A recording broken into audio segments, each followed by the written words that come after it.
Hello, wrestling fans. I'm Boyd Pierce, and I'm your host for the next 60 minutes. We have a lot of exciting action coming up, some interesting interviews, so we want you to stay with us. Two great matches headline this week's card, signed by matchmaker Grizzly Smith. It'll be the Junkyard Dog in that ring against 454-pound one-man gang. Also from Atlanta, Georgia, Mr. Wrestling 2 takes on Hacksaw Jim Duggan. All the top stars will be here: Ted DiBiase, Colonel Buck Robley, Captain Redneck Dick Murdoch. So you'll look forward to that. Our guest commentator this week, a man you all know that's really applicable to professional wrestling, whether it's in the ring or out. He brings the credentials as he was 3 times national AAU champion, an amateur great at Southern Illinois University, and as you all know, former holder of the Louisiana State title and a North American Heavyweight Championship, Bob Roode. Thank you, Boyd. I couldn't have said that better myself. In the times that I've been with Mid-South Wrestling, I've created a lot of controversy, and there's always been controversy, but nothing quite like something that happened last week, something that prompted Mid-South to promise that a decision would be made, and that's concerning those Mid-South tag titles. And I understand that Bill Watts is going to be here and on film and tell us something about that decision. Let's watch that right now. A few months ago on Mid-South Wrestling, Paul Orndorff and Bob Roode planned the most devious, conniving event ever to take a North American championship from Ted DiBiase. And last week, Ted DiBiase apparently had a plot that was foolproof to be sure the Junkyard Dog and Mr. Olympia lost the Mid-South titles when Mr. Wrestling 2 was scheduled to be the special referee in this tag bout. I was interviewing the so-called Mr. Wrestling 2 about his responsibilities as a referee. Let's watch that now. I appreciate the fact that I'm respected enough to be able to referee this type of match and be picked to referee this type of match. But like you say, I don't exactly like being a referee. But I think there should be some people in here that can handle this situation and this caliber of a match with these 4 guys. They should be able to handle the situation. And I'll tell you right now, I'm going to make sure that the rules are abided by, that nobody's going to break the rules, and there'll be a fair and square winner in this type of match. I can tell you that right now, Bill.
Well, I know everybody wants to know, and you may as well spit it out. There's 2 of you here, and one of you, which one of you? Let me tell you something, Bill. I heard there was a little man down here posing as Mr. Wrestling 2. I didn't believe that at first. Then I was in a match last time in the Omni. You know how fans travel all over the country? They came up to me and says, Mr. 2, there is another Mr. Wrestling 2 down here posing as you. Well, suddenly then I heard about a tag team combination and titles being at stake. Well, I started putting 2 and 2 together. And then all of a sudden, I get a telegram in my personal box that I get from dates from different parts of the country, from Grizzly Smith. I couldn't believe what I was seeing. I never received anything like this. Why? Okay, so I took it upon myself, bought my own plane ticket to come down here and to find out if this was so.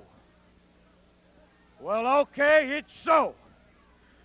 Well, let me tell you something. I don't like anyone posing as me. As you well know, the last man that posed as me doesn't wrestle anymore. That's right. In Atlanta, Georgia, a couple of years ago, there was an imposter, and you're right. He was run right out of wrestling. I not only beat him half to death, but unmasked him, and he hasn't wrestled since. Well, I say one thing, Wrestling 2. I couldn't tell if I looked at the two of you standing across the ring who the real two is, but I say I have never seen. Wait just a minute, Bill. You know Mr. Wrestling 2. You know why?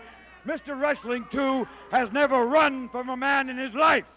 I don't run. That one ran. Who is the real Mr. 2? Well, I'm looking at the cold blue eyes of a man that I've faced across the ring. I know who the real Mr. 2 is after this altercation. Well, looking at those cold steel blue eyes, I knew it was the true Wrestling 2, the man I had faced so many times in competition.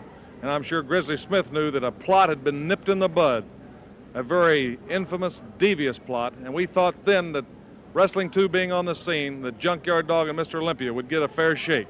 But as we saw later last week, probably the worst ripoff ever since I've been guesting with Boyd Pierce was put on the Dog and Mr. Olympia. Let's watch the final moments of that bout as DiBiase and Duggan seemingly won those tag team titles.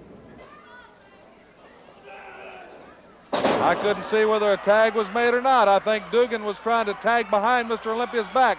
He was trying to tag DiBiase, but I don't think he made the tag. This was a controversial issue 2 weeks ago, was whether or not there was a legal tag made, but the tape and the film definitely showed there was. But there is a legal tag. DiBiase's legal, but so did Olympia.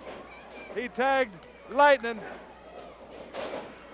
It's out of control there now. And even Wrestling 2, with all his ability, can't keep these four men from hooking up and going. JYD, oh, the spear. SMU, Duggan all tried to spear the JYD. JYD got off under, but Mr. Wrestling 2 caught it full in the face. JYD in there by himself as Mr. Olympia had the sleeper, but DiBiase got away from it. There's the phony Wrestling. Loading that boot, Boyd Pierce. That can only be one person. Boyd Pierce is a grappler, and he's going to go in there and try to get JYD. No, he just kicked Wrestling 2 right in the head with that loaded boot. He's counting the fall. Boyd Pierce, that man has to be the grappler. That loaded boot, he kicked Wrestling 2 in the head, counted the fall. He's getting the titles. He's giving them to Duggan and DiBiase. Well, Grizzly Smith did something I've never seen him do. He refused to recognize the new tag champions last week. He said as matchmaker he would not book them in any match defending those titles until Charlie Lay, the president of Mid-South, made a final decision. A landmark decision has been handed down. Charlie Lay, contacted by long-distance phone and through further investigation, stated that had this been a no disqualification match for the titles, he could not do anything about it. The second thing being that Mr. Wrestling 2, the referee of record, would not reveal his true identity to prove without a shadow of a doubt who the real Mr. 2 was. But upon looking at the film, as far as Charlie Lay was concerned, the referee that was represented as starting the match did not end it. And since it was a special referee in that case, he has done for the first time ever in Mid-South Wrestling, he has reversed the decision and said that the Mid-South Tag Champions are still the Junkyard Dog and Mr. Olympia. DiBiase and Duggan are not the Mid-South Tag Champions, which again puts us back to where we were 2 weeks ago, at least with one righteous thing happening. The Junkyard Dog and Mr. Olympia are still the Mid-South Tag Team Champions. Now, what steps will be taken by DiBiase and Duggan to try to force the Junkyard Dog out of the Mid-South area will only be revealed as we go on. But also, the Junkyard Dog, I'm sure, by this vote of confidence, will be able to muster some schemes and some plans on his own to force Ted DiBiase out of Mid-South.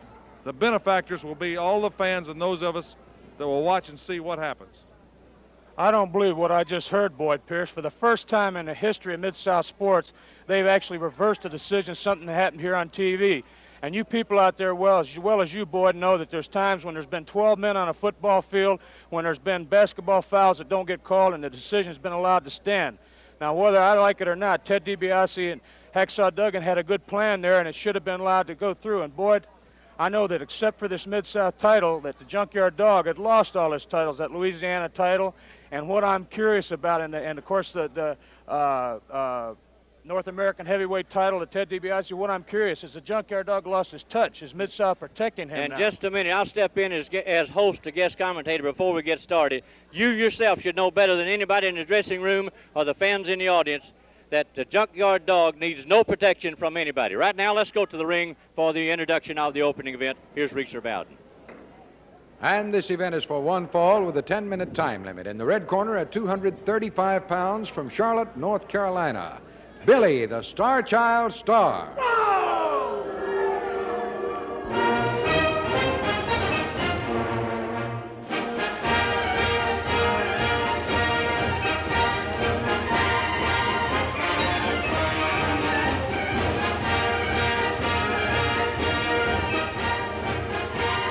And coming into the ring right now at 282 pounds from Waxahachie, Texas, Captain Redneck, Dick Murdoch. One fall or 10-minute time limit as Billy Starr in the long black tights. The bell called for by Alfred Neely and his opponent, the ex-Marine Captain Redneck, Dick Murdoch. Bob? Well, Billy Starr's given a lot of weight here, as well as experience, size, a lot of things. Dick Murdoch's held titles all over the world. Billy Starr told me at one time he was a contender for the junior heavyweight champion, which of course is a much lighter weight. And you can see the difference that size is making, that experience. He hasn't had a chance from the get-go, which is smart on Dick Murdoch's part. Captain Redneck, he calls himself.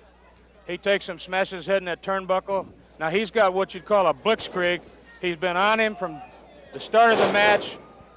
He's pounded him, got him dazed, pounded him around the head and shoulders. Now taking that wind out of him, a backdrop, now a slam.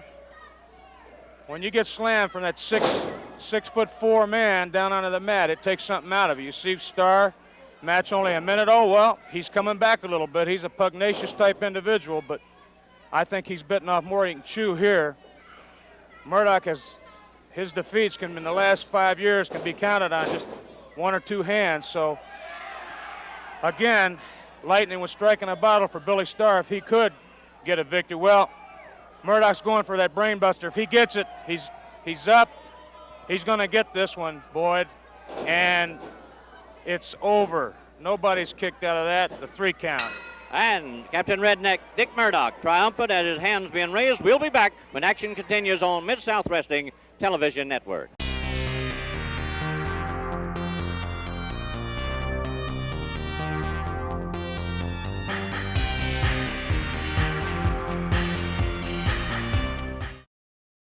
This event is for one fall with a 10-minute time limit. In the red corner at 235 pounds from Chattanooga, Tennessee, Ron Cheatham.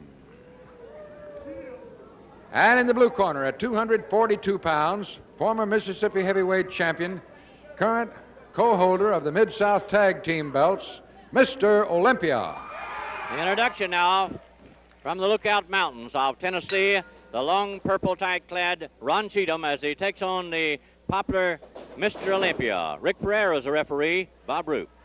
Well, Boyd, I was going to say Mr. Olympia, former Mississippi heavyweight champion, former Mid-South Tag Team champion, but as we just heard, that decision's been reversed, and those titles are, he can still lay claim. Oh, beautiful drop kick, arm drag drop kick, beautiful sequence there. The arm drag the man, it didn't hurt him, just takes him off his feet. Cheatham got up, tried there, oh, beautiful. Swept under that leg, a leg sweep, nice arm drag. Mr. Olympia uses a lot of moves around his opponent, rather than going directly to his strength. He's a powerfully built man, but that's smart. Hit the fringes, pull the legs out from the table. Cheatham, apparently, he was here several months ago, and since that time I noticed he has worked on his conditioning. He seems to be bigger and better shape. We'll see how he does. Olympia again. Oh, I don't know if he caught him. I see he missed with one foot. Yeah, he got him with the other one, though, apparently. Cheatham looks a little bit. No, he's up again, arm drag.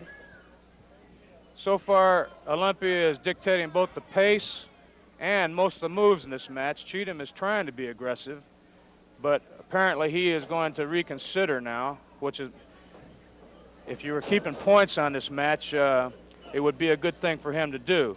He's not going to beat Mr. Olympia with the attack that he apparently had planned when he came in this match.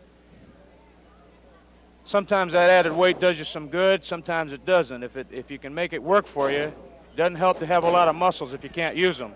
Now, he punched him a couple times, and there he left himself wide open to be punched back. I've noticed Olympia isn't a vicious wrestler where he'll start out punching and kicking, but if an opponent takes it to him, he's not going to hesitate. And Cheatham, if he was going to punch him, he should have waited till he had a chance to knock him out. Goes for a full body slam, cover. I doubt if that'll be enough to beat him. Again, he's going for trying to work on that stomach. You can see Olympia has that washboard. Now he's going upper body. Looked like he tried to rake the eyes. I'm sure that mask is some protection. Headlock, Olympia drops down. What agility. He's got him running. Ooh, sleeper. He's put a lot of men away with that hold. Cheatham better get out now if he's going to ever. No, he's got him. He hooked him. 1, 2, 3, and Mr. Olympia catching Ron Cheatham coming off of the ropes, applying that sleeper hold for the victory. The Junkyard Dog versus the one-man gang when we return after this word from Mid-South Wrestling.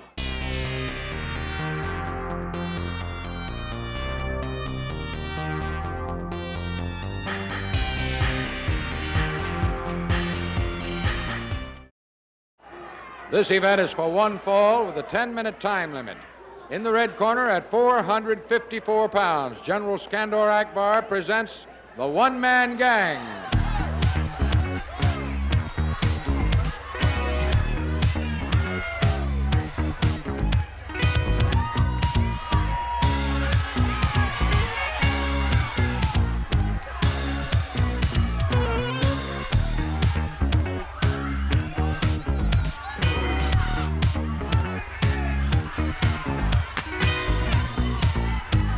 At 265 pounds from Tennessee, the Junkyard Dog. General Skandor Akbar presents 454 pounds one-man gang, but the Junkyard Dog says clear the ring. He's ready for action. The people's choice, undoubtedly nobody has any doubt in their mind, Bob Roop, and you'll have to agree with that. Well, nerve is one thing that a man's going to call himself a superstar. He better have it, and apparently he does, because with all the reversals he's had lately, he's taken on a man that put Ernie Ladd, Dick Murdoch, Ted DiBiase, Mike George is still out of wrestling from what I understand in this one-man gang, the biggest and one of the baddest in the General's Army. And Junkyard Dog's taking him on. I guess he's not ducking and not hiding. I have to hand it to him. Oh, that big forearm. Oh, clothesline. He goes in the same motion for that forearm. Either one of them are effective. Oh, a slam, 400 pounds. Oh, the thumper. Beautiful move. Thumped him like he was nothing. One hand's the General in there. This man is strong. Slams him. That's He's Killer got them Khan. both. Killer Khan in the ring now. Junkyard Dog's taking on the whole army. He wasn't in the ring, but the Junkyard Dog brought him inside. Brought him in himself. He wants these men. Oh, that big elbow I was talking about. He goes for it, slams him. Again, the one-man gang, the thumper. Unbelievable. Gets a 3. Unbelievable, Boyd Pierce. You talk about professional wrestling, the world's most exciting professional sport. There he is, the Junkyard Dog, as he downed not only the one-man gang, but Skandor Akbar and Killer Khan. We'll be back with more action when we return after this word from Mid-South Wrestling Television Network.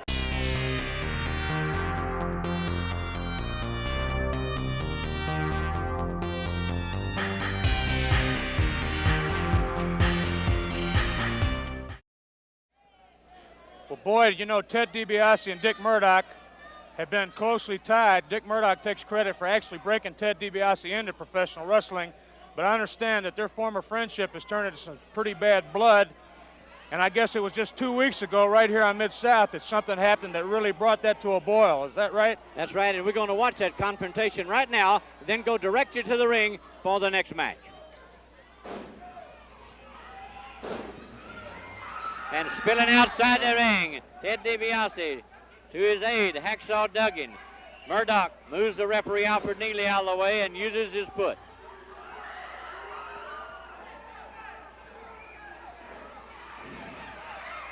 Now, Duggan on this side. In comes the champion, Ted DiBiase, with a double chop to the back of the base of the neck. Just signs of a great wrestler, Boyd Pierce. I'm very, very impressed with Ted DiBiase.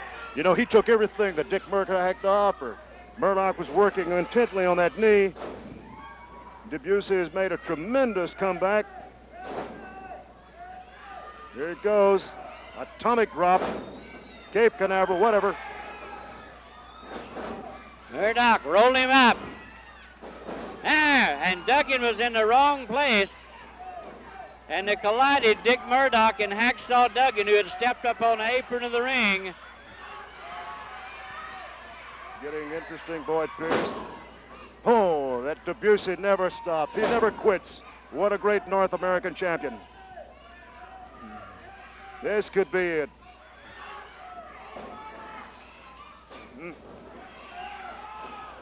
There goes Murdoch. I believe the referee is down, Boyd Pierce. No referee in the ring. I believe the Skandar referee's Akbar. down. The explosion on the far side must have took him out onto the concrete floor, away from our view. Now to the midsection. Murdoch, an uppercut, and down goes the champion, DiBiase. No referee in the ring. Here's Duggan once more, trying to regain the apron. He has no business being out here. Crashing down, Ted DiBiase. The fans solidly behind, shouting their encouragement to Dick Murdoch. Brainbuster, brainbuster. Has a spear by Hacksaw Duggan. Alfred Neely regains the ring and calls what he sees. A very courageous win for Ted DiBiase. And now a non-title event for one fall with a 10-minute time limit. In the red corner at 255 pounds from Omaha, Nebraska, the North American heavyweight champion, Ted DiBiase. At 222 pounds from Knoxville, Tennessee, Tim Horner. A non-title match. North American heavyweight title holder from Omaha, Ted DiBiase, against the man in the maroon-clad tights, Tim Horner. But the fans here, Bob Roop, are still smoldering and still hollering. They came to their feet as one in unison when the Junkyard Dog not only put the thump and the slam on 454-pound one-man gang, but General Skandar Akbar came to the ring apron. Also, Killer Khan, and you saw simultaneously as the Junkyard Dog slammed them in addition to the one-man gang, defeated and really had his hand raised in victory, and the fans went crazy. Definitely the people's choice, a one-man gang, whether I, you, who likes it, and I like it. Well, I got to give him credit, Boyd. I mean, that was a superb, a fantastic performance. I mean, that man has got not only strength but guts. He pulled those men in the ring. He wanted them, and again, I don't like it, but I got to hand it to him. The man is great. He deserves everything he's got. And with Ted DiBiase here, you know, he's been showing some brains. Now, this young wrestler going against him, Tim Horner, he's trying to make lightning strike for him too, because he's going against a man that's held a North American champion as long as anybody, 3 different times. And again, ooh, he caught Ted. Looked like Ted was trying for some sort of suplex. Horner hooked the leg and got his weight, head scissors. Nice move. He's got, Ted DiBiase's got so much size. Ooh, he went to the well once too often there. And you saw that throat come across that steel cable on the top strand of rope. Well, DiBiase's 6'4", 270 pounds, a big, strong man. Horner's about 220, 210. And DiBiase once warned what he was going to do. He caught him up there and held him. Now he's taking it to him. And again, a North American champion. He's got people after him everywhere, and he's got millions and millions of people that watch this program are watching him, like him or dislike him. Again, people like Dick Murdoch after him. I don't blame Murdoch for being hot after watching that film. But again, you better have somebody watch. Ooh, power slam. Power slam. Now he's got him beat right there. Going for the figure 4 if he can lock it in. Well, this is really unnecessary, but I kind of admire him for doing it, because you might as well make it definite. And he does. And nothing's more definite than a man giving up. Ted DiBiase, the North American heavyweight champion, the victor. The big match coming up, Hacksaw Jim Duggan versus Mr. Wrestling 2, after this word from Mid-South Wrestling.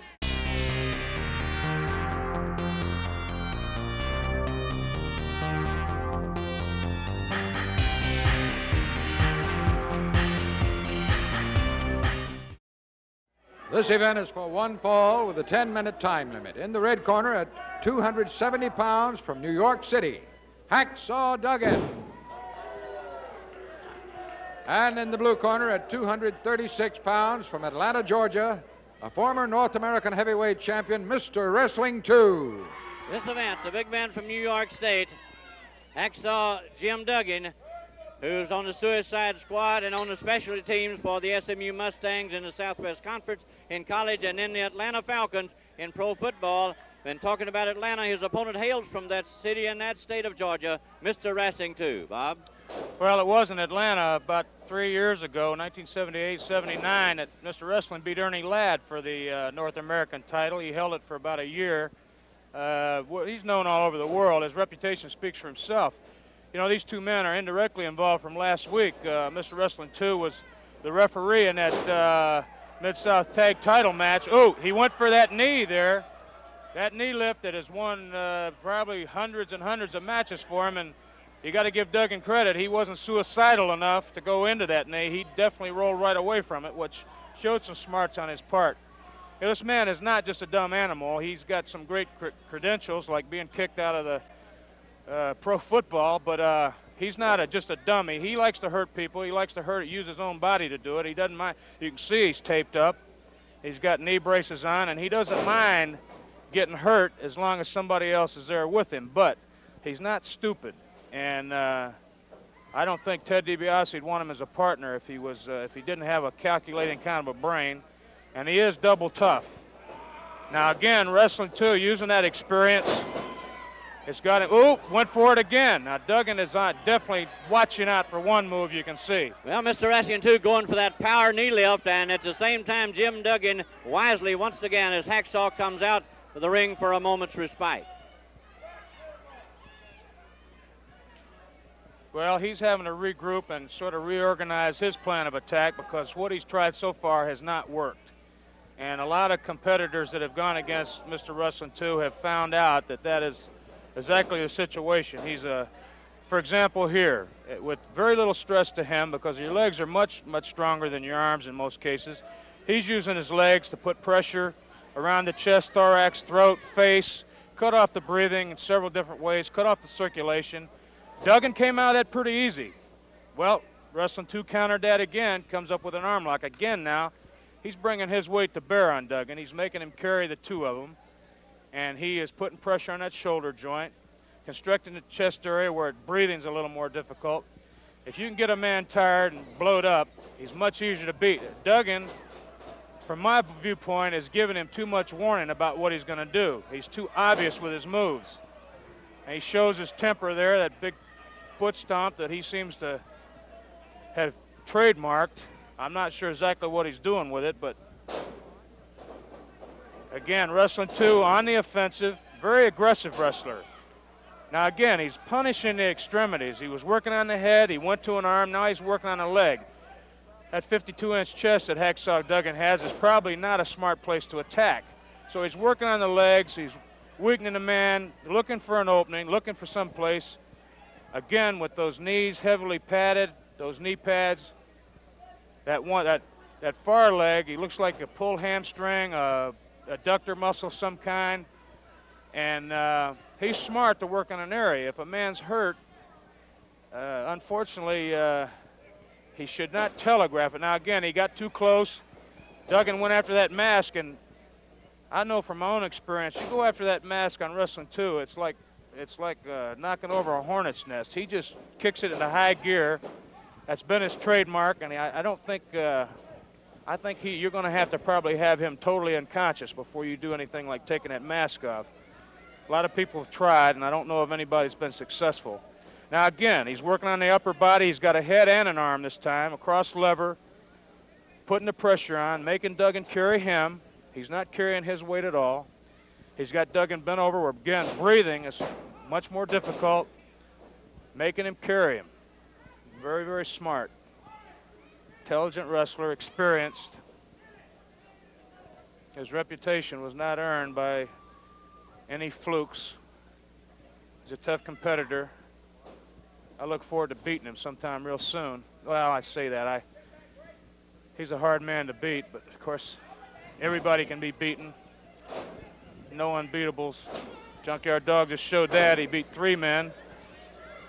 Took the General's army and put him in a complete retreat, a rout, you might say. Duggan now on the offensive. He got a chance to use his power. Caught him with a big stomp. Punch before that to the breadbasket. He's a powerful man. And again, he likes to beat up people. Goes for a press off the slam body press. Wrestling 2's out. I don't think he even got a 1 count. He's back on his feet. Backing up, recuperating. Getting into the ropes. Smart wrestler, very smart. Now, Duggan gave him too much room. Wrestling 2 is fighting fire for fire a little bit there. A couple punches. Well, he set Duggan up for that one. Reversed. Tossed on the ropes. A backdrop at 280 pounds. Ooh, that knee lift. He caught him. That power lift took him completely out of the ring. Duggan's probably wondering where he is right now. I felt that knee lift myself. And well, earlier, Bob, you saw that Duggan saw him coming with it and took himself out of the ring. That time, Wrestling 2 connected and took Duggan out himself. Ted DiBiase coming down, offers some advice, some sort of comfort. Duggan needs something right now. And pushing him back in the ring. Helping hand there, I guess you'd say. DiBiase cheerleader. DiBiase, we can't see there. Dick Murdoch. Dick Murdoch's down there now. I was talking about the bad blood between these two. Chase DiBiase in the ring, a spear. Duggan speared his partner. There's a dynamic knee lift. Fast and furious and 1, complete. 2, 3. It backfired. Mr. Wrestling 2. There you see his hands raised in victory, showing the 2 and the fans here are returning it 2-2-2. He's the victor. We'll be back after this word from Mid-South Wrestling Television Network.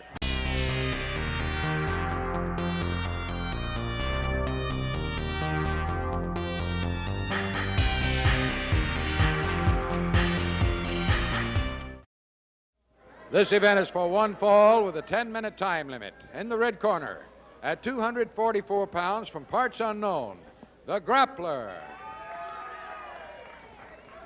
And in the blue corner, at 238 pounds from New York City, Vinnie Romeo. Vinnie Romeo being introduced, and as you heard earlier, the cheers that were reserved for the Junkyard Dog and Captain Redneck Dick Murdoch, Mr. Wrestling 2, turned to jeers as the introduction of the masked grappler, Bob.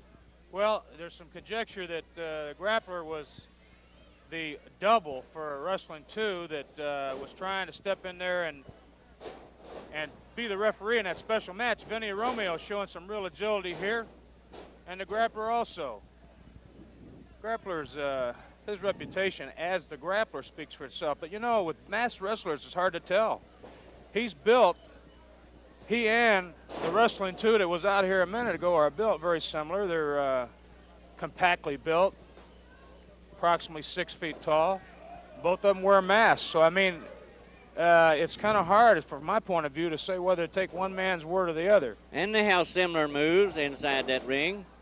Well, they both know their way around a wrestling ring, that's for sure. The Grappler, former North American champion, Mississippi State champion, he held them both at the same time, and he is double tough. I've seen him tell you there, elbow to the thorax area of Vinnie Romeo. Vinnie's looking real good. Vinnie Romeo, looks like he's been training hard, but there's no substitute. It doesn't matter what kind of body or what kind of muscles or anything else you have if you don't know how to use them, and experience can only be gained in that ring, and something the Grappler has. Vinnie Romeo is lacking in experience. He's not lacking in heart, but as far as that actual ring time, that being in the pit, being down there in the pit, in the oven, where the heat is, he doesn't have the time of this Grappler. And again, that Grappler He'll attack you from the top to the bottom. He's got so many moves. If something doesn't work, he'll try something else. If that doesn't work, he'll try something else. If nothing works, he'll go back and start over again. He's got a lot of desire to win his matches. Very proud man. A lot of controversy about a loaded boot. You could look at it another way if he is a handicapped wrestler. Ooh, Vinnie Romeo coming back there, showing some fire. Ooh, can hear those clear over here. He stung him. Beautiful drop kick. Took him clean off his feet. Going for another one, going for something. Backdrop. Oh, beautiful move on the grappler. Now again, this man recuperates. He's like a bulldog. He comes, oh, beautiful move.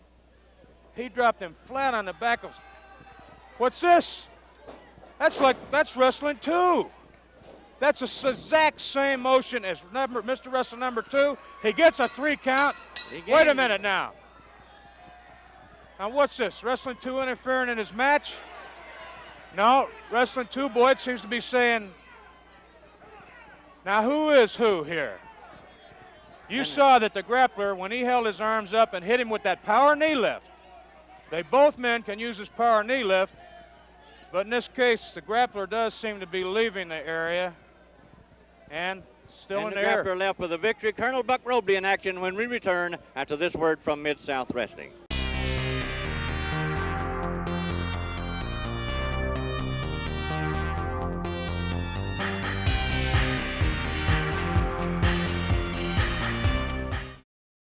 This event is for 1 fall or remaining television time. In the red corner, at 238 pounds, from Charlotte, North Carolina, Tony Anthony.